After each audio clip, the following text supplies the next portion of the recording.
All right. Good evening, everyone, and whoever's listening. Um, this is talk one of three talks about digital media, and I'm going to use the term digital media. I might sometimes use the word technology.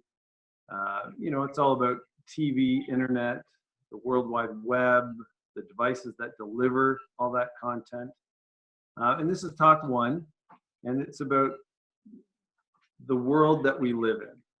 So there are three parts to this series. And the first one, what I want to do is I just want to take a look at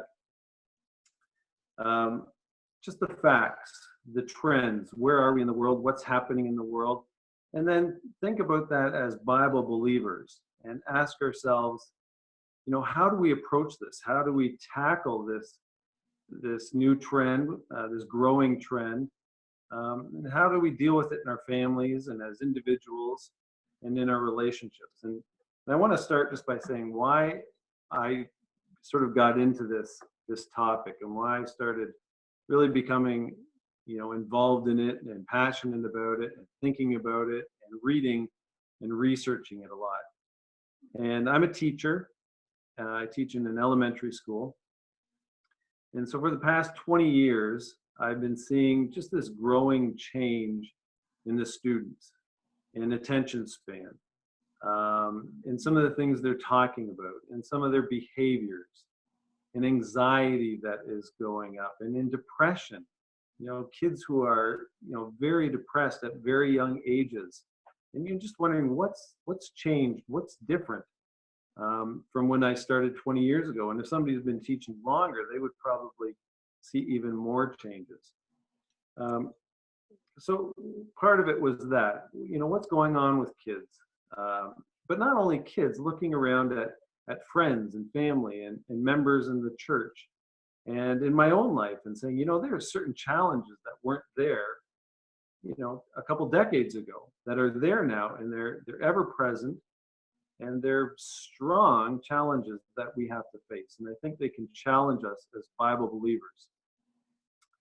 Another reason is just that idea of relationships, and that to have meaningful relationships is very important. It's important as a father, it's important as a teacher, it's important as a member of a church and as a neighbor, that to have good relationships and to nurture them takes time.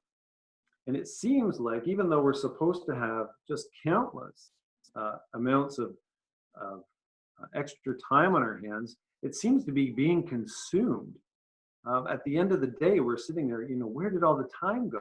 How come I'm so busy? We have all these devices to save us time, but it doesn't seem like it's actually saving us time. Most importantly, one of the main reasons I started looking at digital media is, how is it affecting my relationship with my Heavenly Father? That's key. I want to develop a relationship with God. I want to know Him better. I want to know what He expects from me. I want to know, how to live, how to pray. And that takes time. And that takes dedication and meditation and prayer. And I find that sometimes that time is being consumed. So those are sort of the reasons I got into looking at digital media. Now, I want to start off by saying digital media, we can't call it evil and we can't call it good. It's a neutral thing. It's a tool, just like a hammer is a tool, just like a TV is a tool. It's neither good nor bad, but it can be used for good or bad. It can be used for good. As a teacher, some of the apps and technology, it's just astounding what we can do as teachers with our students and the way they can demonstrate their learning now. I had a student a couple of years ago who when he was writing, it looked like he was very low in writing, but we got him a laptop, and all of a sudden you realize this kid was one of the strongest in the class in reading and writing. So I don't know if we would have been able to see that without technology. Also with communication, what we're doing right now in recording this and being able to share it, and being able to talk to people around the world. That's a powerful thing. That's a good thing that comes from technology. Bible study is another thing that's very important. It's something that technology can really help us. We can look at videos from the Holy Land and get an idea of some of the things that we read of, we can visually see. In fact, when digital media, the internet, came about, there was two reasons why. One was to deliver information, and the other was to communicate. Now, we already had that. We have telephones, we have radio, but the idea was that we could deliver information and communicate instantly. And that's key, that we can get all these things right away. So it wasn't designed for evil purposes. It wasn't necessarily designed for positive. It was designed as a tool. Now, because it can be good, used for good, and because it can be used for evil purposes, for bad purposes, for destructive purposes, we must be very intelligent about the way we use it. We have to put in a lot of hard work into discerning how we are using it and what we're going to use and what we're not going to use. Every app, every tool that comes along, every website, every program, we have to think, okay, how am I going to use it? Is this something that is going to benefit me in my walk, in my relationships? Or is it something that's going to damage me or hurt me or pull me back? Now, as I mentioned, there's a long list of advantages. As I mentioned, people on that one device can have their Bible, it can be their newspaper, it can be a map, a GPS, it can be a translator. Last year I had a student who didn't speak any English, and we were able to communicate using Google Translate. And, it's not the best tool, but it definitely helped us figure out, what I expected of her and what she expected and what she wanted. It helps people keep in touch. There might be people who are unable to get out as much, and this can allow them to stay in touch with friends and family. It can help with charities, getting out their message. So there's a long list of advantages. That's just some. But there's also a long list of dangers. And I just want to go through some of those just to show that there is this dark side to digital media. And this is from many, many years ago. It was one of the first widely publicized mass shootings in a school in Paducah, Kentucky. And right away that started a discussion, and it's continued a discussion about violent video games. And I've been to symposiums and heard many experts and psychologists talk about not just video games, but TV and the internet and the increase in violence that we're exposing not only ourselves, but our young people to. And is it having an effect on them? I can tell you that 20 years ago, we didn't have lockdowns in schools. We did fire drills, but there's no such thing as a lockdown. And now we have 3 lockdowns that we have to go through each year. And so that just demonstrates things have changed. Things aren't the same way that they were. And we see, sadly, that school shootings continue and continue. And we have to ask ourselves, what's this all about? We also know that with the internet, there's a nastiness about it. There's a meanness. There's online bullying that makes the news all the time. And kids feel like they have nowhere to turn. And quite often we identify kids as the ones who are the culprits of it. But I show you this slide, this dentistry division at Dalhousie University, because it's not just kids. This was big news in Canada about, I think it was 13 or 14 male dentistry students just about to graduate. And they had a Facebook page, and they were saying horrible things about their classmates to the point where they almost lost, if I remember, they were allowed to finish in different classrooms and away from the female students, but they said horrible things online. And I mentioned this one because these are supposed to be intelligent people, people who are graduating from dentistry school. And so we see that this meanness, this bullying, the online comments that come out aren't just about young people and the things they're doing, it's affecting people of all ages. We also know that there's vices online. There's, you know, those bad parts of society that we used to have some level of barriers when I was a kid. You know, gambling and pornography and those sorts of things. You know, there's all those things can be on one device now that can be fit into somebody's pocket, and all those devices can give people access to these things that can have devastating effects on people's lives and their families.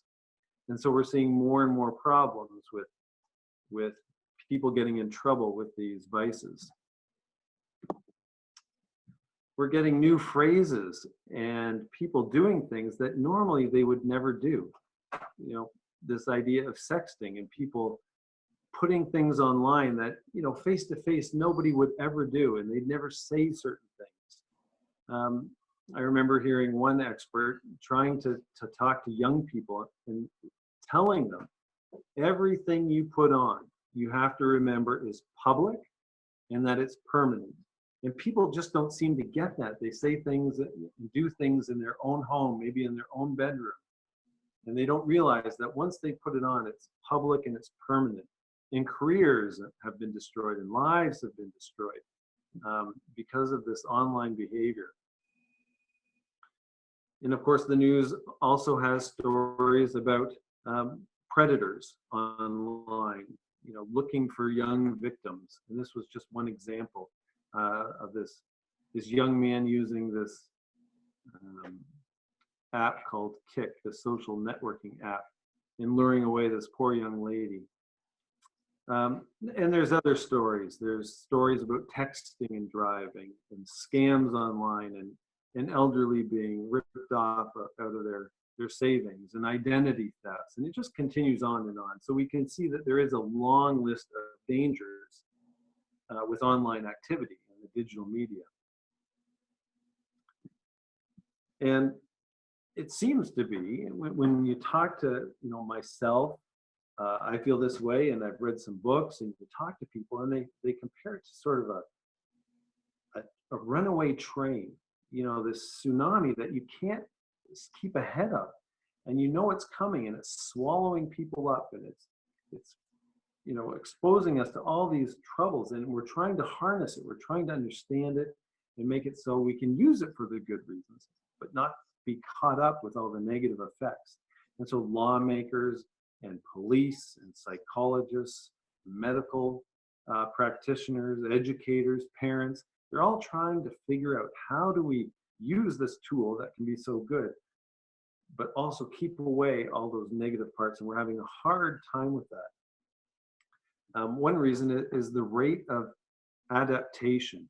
And one way they sort of look at how fast things are adapted into society is they say, what is the point when 50 million users have started using the technology? And so radio, it took 38 years before 50 million users were using it. The telephone, it took 20 years before they had 50 million users. TV, it was 13 years. Facebook was 3.5 years to get 50 million users. And the iPad, it was only 2 years. And so you can see, as we're going along, these, not only the technology, but the applications, the tools that are on the technology, people are consuming it so quickly. And they're, you know, it's just all of a sudden there's an app and, you know, millions of people are using it. And it doesn't give us any time to just stop and process, okay, let's look at this one application. Is this something we should be using? How can it be used safely? There's just no time to do that. By the time, you know, it seems like we figured one thing out, there's something that's replaced it. And everybody's using that, you know, it might be a social media application. And so these things are just moving so quickly. But I want to point out that these 3 classes are not about national news stories. They're not about those headline things that we read about or see on the news. These 3 classes are about you, and they're about me. They're about our lives in our homes. It's about our lives in our jobs. It's about our lives as Bible believers. It's about our lives with our families and the relationship we have with one another. It's about God's calling. Now, these things don't always make the headline news. In fact, they very rarely do. But what is the daily impact of digital media? Are we losing focus to our calling because of all the distractions in this world? I want to read one passage, and it's from the book of Haggai. And in the book of Haggai, the Israelites were allowed to go back to their land. And they were given all these supplies to rebuild the temple. But then Haggai sent because the people weren't rebuilding the temple. And I'll just start in verse 3 of Haggai 1.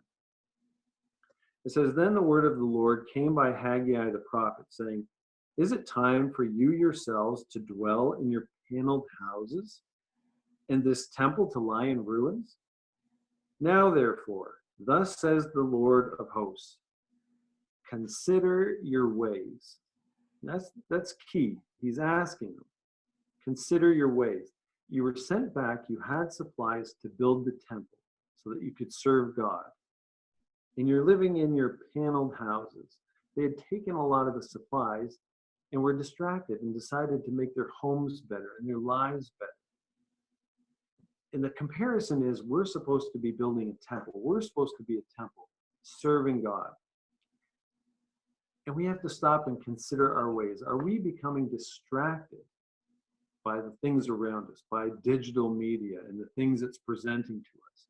Are we becoming distracted from focusing on the things of God to focusing on the things of this world? He goes on, "You have sown much and bring in little. You eat, but you do not have enough. You drink, but are not filled with drink. You clothe yourselves, but no one is warm. And he who earns wages to put into a bag with holes." And that's sort of how this, society feels right now. We're just going and going in these circles and circles, and nothing ever seems to be accomplished. Verse 7, "Thus says the Lord of hosts, consider your ways." Let's get back to things that have substance, to things that are eternal. So I'll just leave you with that. There's another one in Isaiah 1, verse 18 you can look up, where God asks the people, let's reason together. And that's what I want to do. I want us to be more mindful and intelligent about the way we're living our lives, specifically about digital media. Now, I said what this seminar, these 3 classes are not about, but what are they about? Well, they're about our emotions. Now, you might know this symbol. This symbol is used in Facebook for likes. And everybody loves having likes. You put a picture of your child and you hope that it gets a lot of likes. But this video is about how does digital media affect our emotions? And I think there are different research studies out there that are saying when people are done with the internet, they've spent some time on it, they're coming off, they're anxious. Some are saying they're depressed. Some are saying that they're angry. There's something called Facebook envy. When you go on and you see that everybody else is doing so much better than you, and you get off and you think, my life isn't as good as I thought it was. So these classes are about our emotions and trying to keep track of that. How do we feel before, during, and after we're using digital media? These classes are about disconnected families. That feeling like, we don't seem to talk as much as we used to. We don't seem to do as many things as we used to do. We seem to be maybe in the same room, but everybody's looking at a device. Nobody's looking each other in the face. Nobody's having the conversations.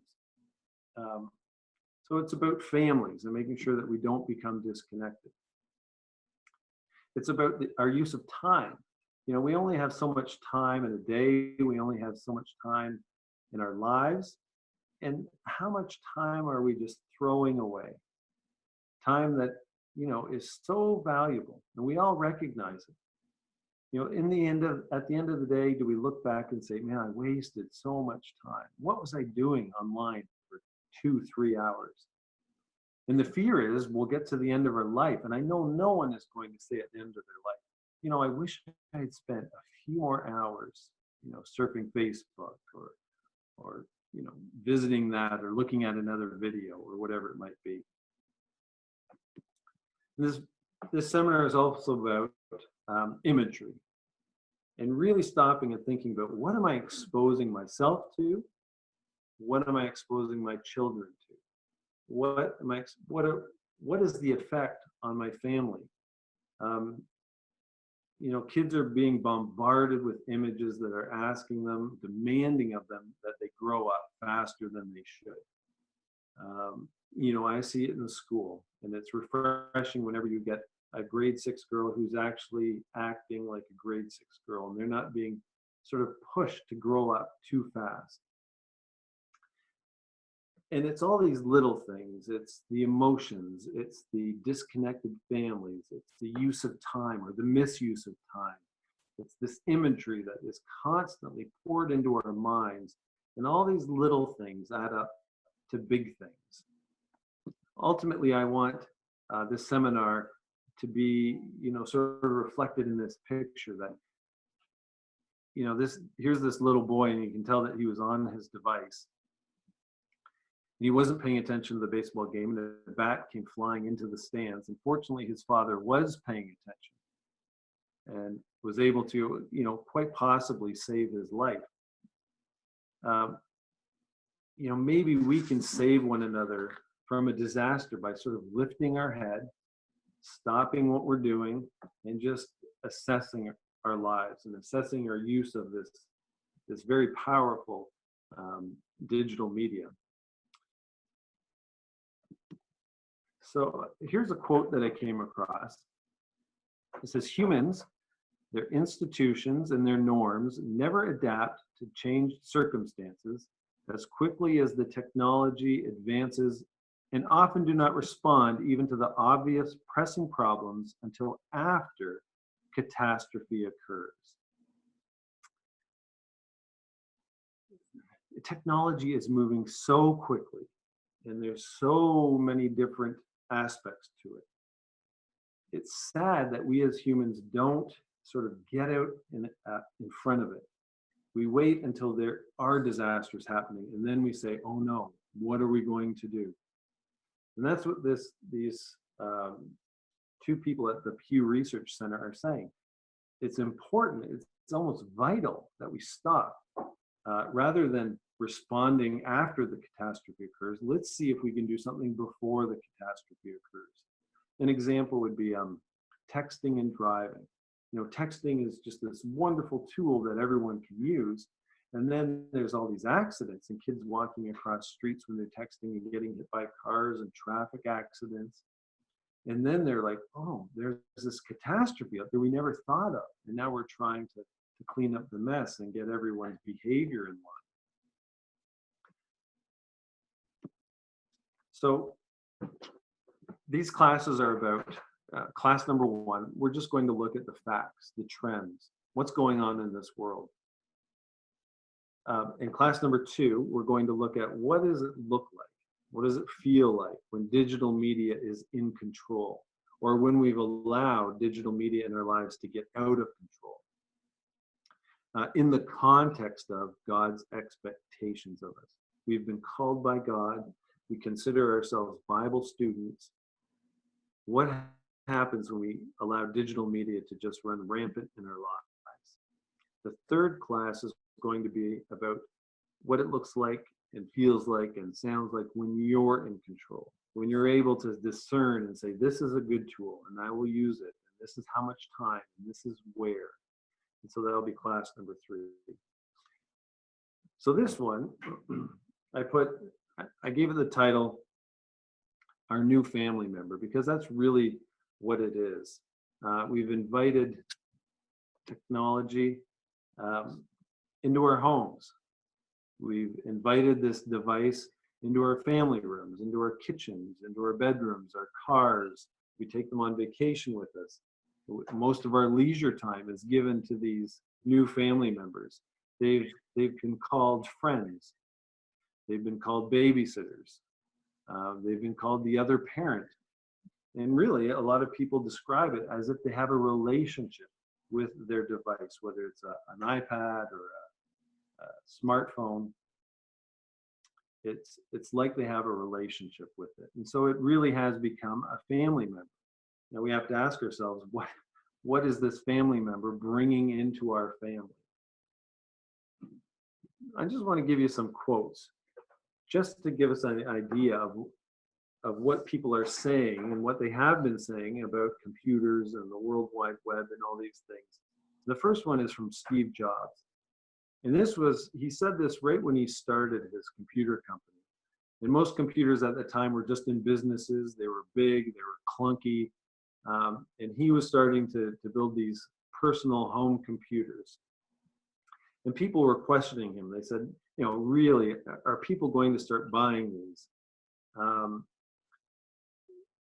And he said, it's going to be very gradual and very human, and will seduce you into learning how to use it.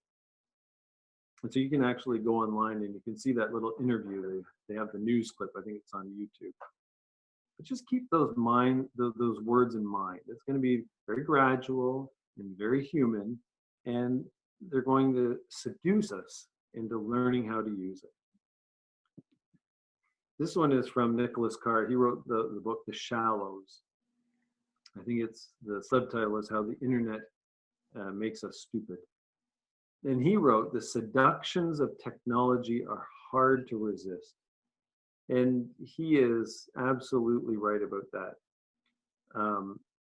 Many of the technology, the devices, they even have terminology that's related to addictions.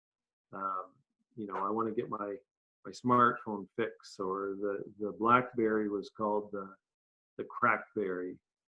Some of the things online are compared to nicotine, and we'll look at that. But I can remember the first time I saw some of the applications and games, and the first time you saw somebody swipe, or going way back, the first email, and just being fascinated with that, how that worked. And iPods, and people see a device and it's a little bit better than theirs, and they need that one and they want that one. And then now they have fantastic cameras in them, and video, and the videos that people are producing, and everybody wants that next thing, and we're seduced into using it. We almost forget, what was life like before I had an iPad? How did I survive without it? And the thing is, it becomes normal so fast that we forget what life was like before. But we want more, and we keep consuming. And what's next? Another quote. This is from B.J. Fogg. I believe he works at the Stanford University in a technology, a lab of persuasiveness or something. They work with. Anyway, he said that the greatest persuasive technology ever was the smartphone. And he's right. You can carry it with you anywhere, and you can get immediate information.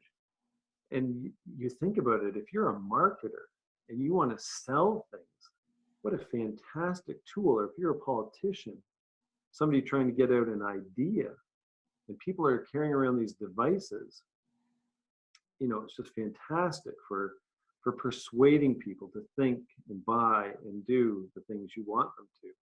But these should all have warning bells in our mind, especially as Bible believers who are supposed to be following God's directive. These words like persuasive and addictive and seductive. And so I thought to myself, why is digital technology so enticing? Why does it just take a year or two for 50 million people to completely buy into it? And number one, I think it's versatile.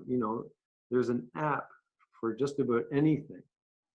And you can think of all the different ways, different things you've seen in apps and how you use them. It's mobile. We've cut the cord. You can carry them anywhere.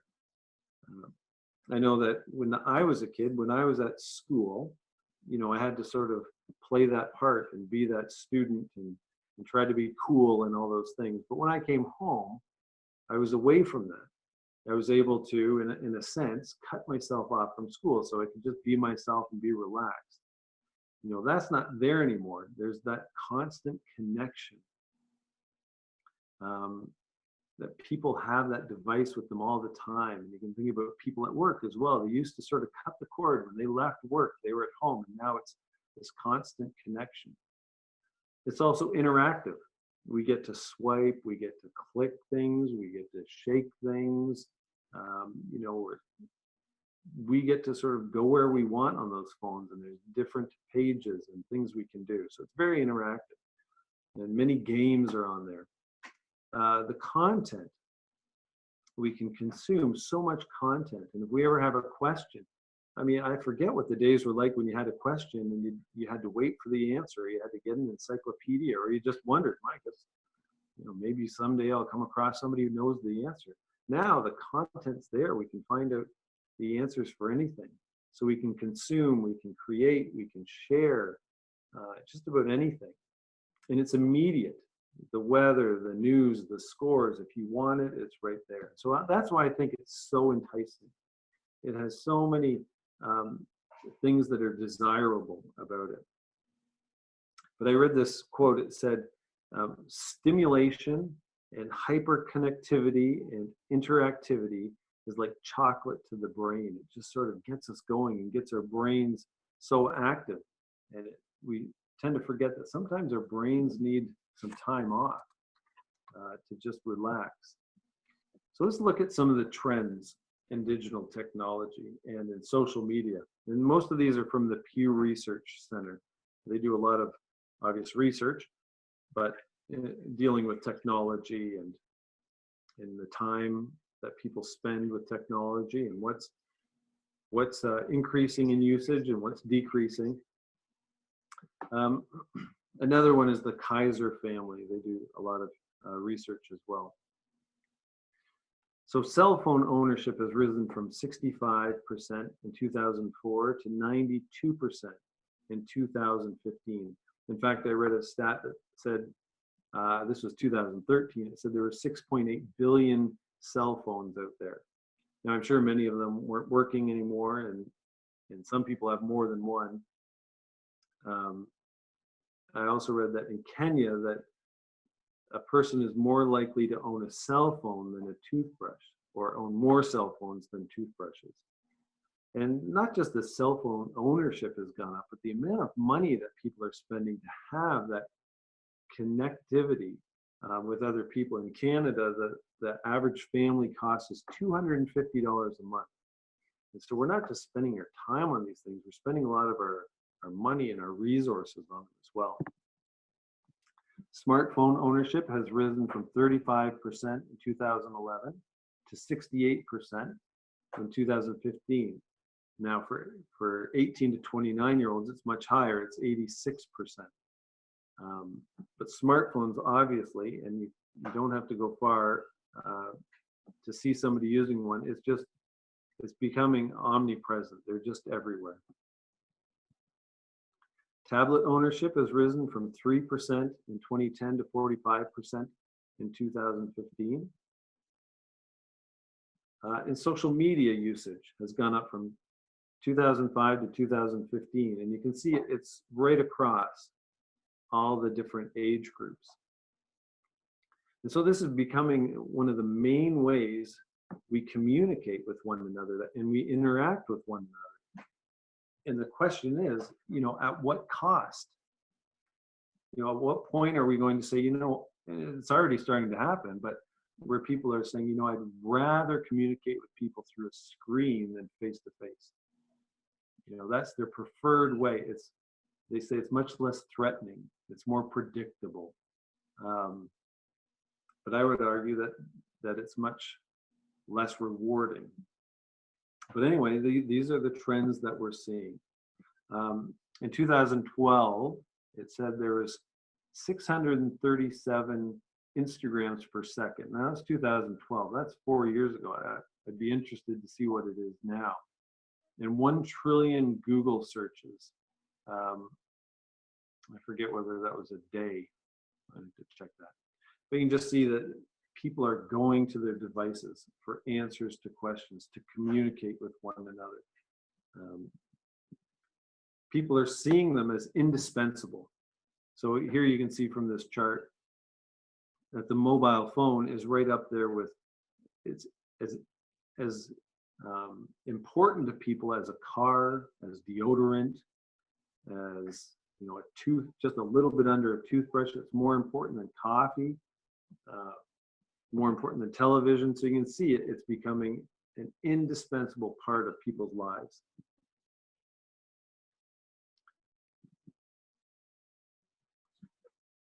%46 of smartphone owners say they couldn't live without it.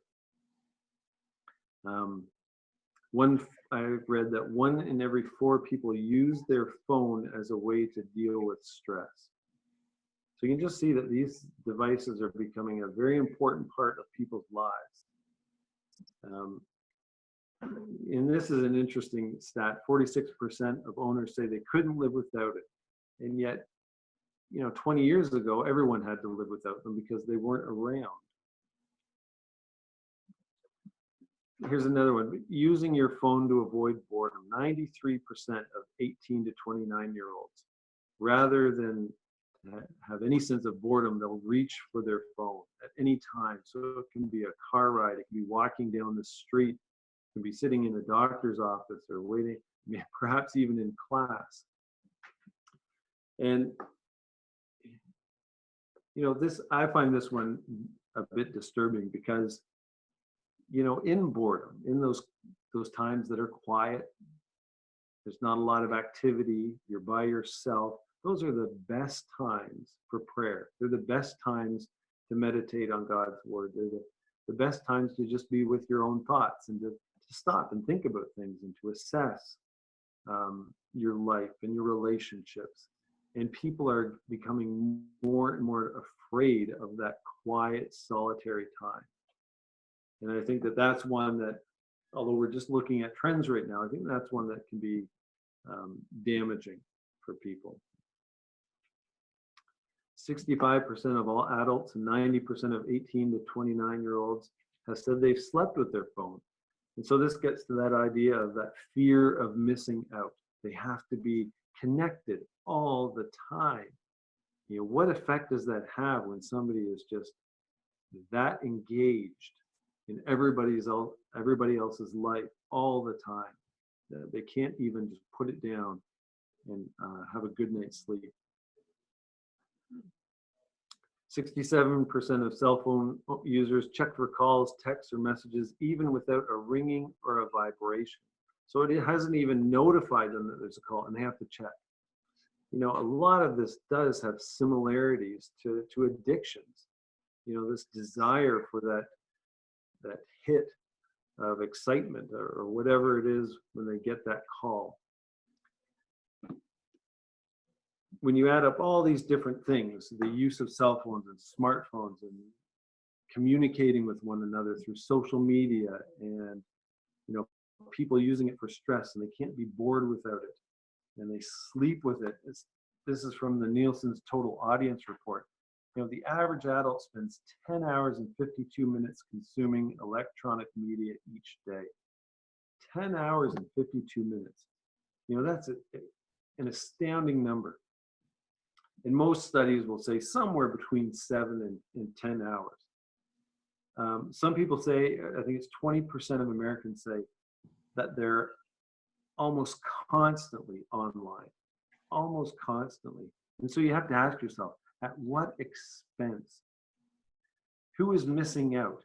Who were you spending that time with that now gets devoted to staring into that screen? Where does God fit into those 10 hours and 52 minutes? Or the what are we at, 11 there? 13 hours that are left in the day. What do we leave for God or for our kids or for homework, for our relationships, our spouse? And so we work, we shop, we socialize, we communicate. We might, use it for work, but there also is a lot of meaningless time spent online. So the question is, are we turning away from those present? Are we turning away from God? And that's what we really want to look at in the next 2 weeks. How is all this activity? And these are just trends that we're looking at. Maybe we see that we're caught up in them as well, but what is the effect on our lives? And we can see from this, this page here that this is not going away, that it's only going to increase. They asked a number of experts, the Pew Research Center asked a number of experts, what do you predict for 2025? And here's just a couple of their predictions. They said the internet will be like electricity in people's lives, omnipresent and less visible.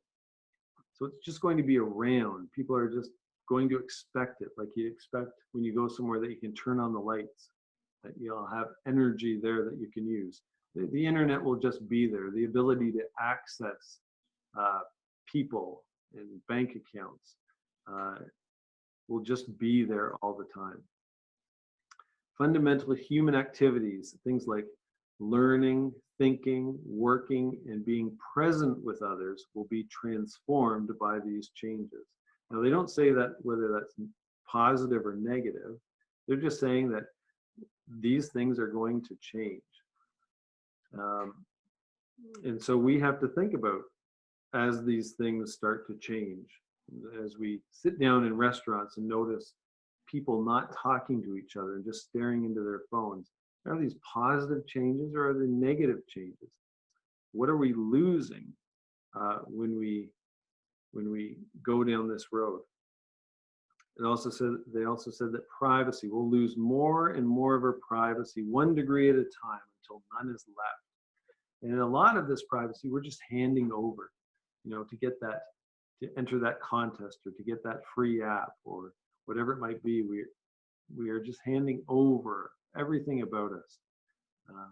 And I was talking to one fellow who knows a lot about Facebook, and they said, Facebook is really not, it's not really about allowing us to communicate with family and friends. Its primary purpose is to get as much information about us as possible so that they can sell it to researchers and marketers. And we're just giving away this privacy of who we are. So it's not going away. And the question is, do you have a plan? Do you have a way of handling this? Do you have principles that are guiding you and saying, based on this principle, I will allow this amount of time, or I will allow myself to use these applications, this software, this device. But in these situations, I will not. I know that it's dangerous. I know that it can hurt me. I know it can hurt my relationships. And so that's what we're going to do in the next 2 classes, is just sort of stop once again and think about this runaway train, and can we get it under control in our lives?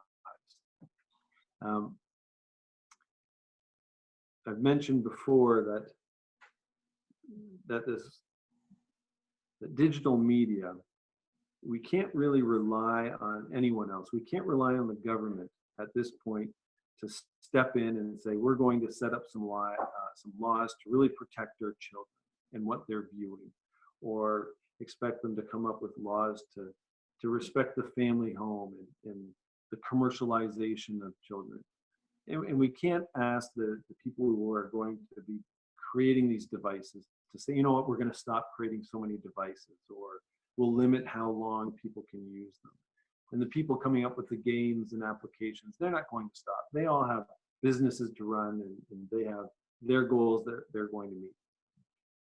The one area we can't control is what's going on in our homes.